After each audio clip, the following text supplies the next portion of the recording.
far. It will make things easier later." "Later?"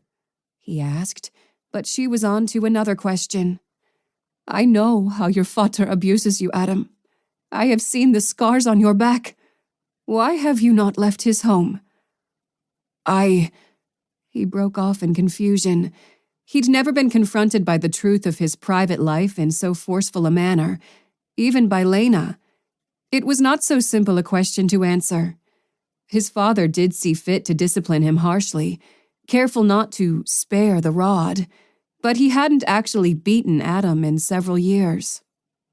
It was more torturous games of the mind now. "Well," he swallowed hard, "I stay because I am bound there. I cannot easily go out into the world without my father's blessing and, well, perhaps I deserve what I get from him." Mary snorted. "You deserve to be hurt, Adam? And your mom standing by helplessly? She can do nothing. She is a victim too, as is Isaac." She covered his hand with her own. He thumbed the contours of her fingers and shook his head, thinking of his older brother. "Not Isaac. He gets away from it somehow. He has escaped." "Nay, 'tis not true.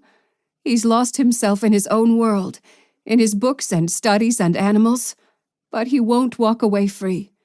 No one who lives in that house will ever be free." Adam felt unexpected tears burn at the back of his eyes. He swallowed hard.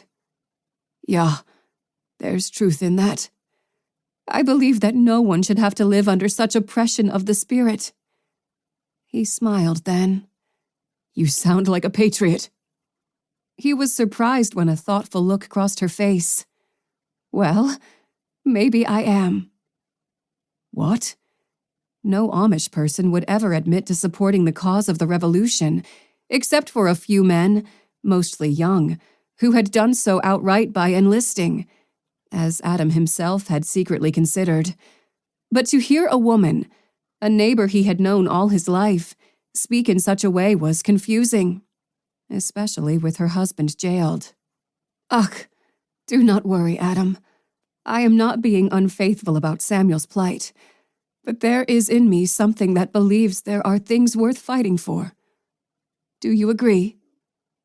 He thought about the bondage his mother was in to his father. "Yeah, some things."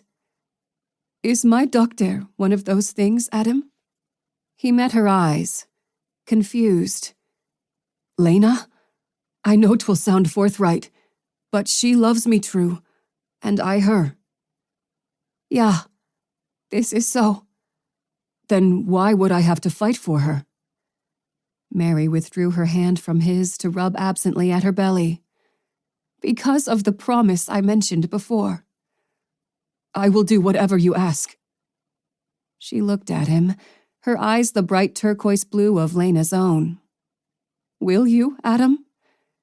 "If it is within my power and with the Lord's grace, yeah." She smiled faintly. "Grace? Yeah, that you will need.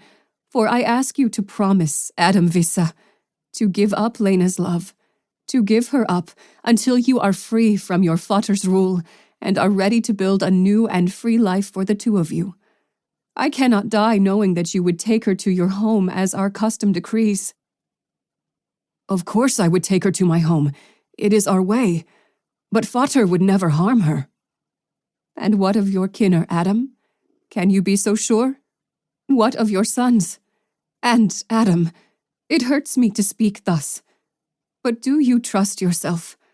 What if you gave into a rage like your father's?" "Mary, I would never—" "Perhaps I overstep, but I would still have your promise." Inwardly, Adam reeled as though he had been struck. He could not fathom the request. "I can build a new home, away from my father's house, farther out into the community." "If this were your intent, you would have done so by now." He bowed his head and felt a thickness in his throat. "You ask too much." "With the Lord's grace, Adam, remember? You said that." "But I—" He stopped.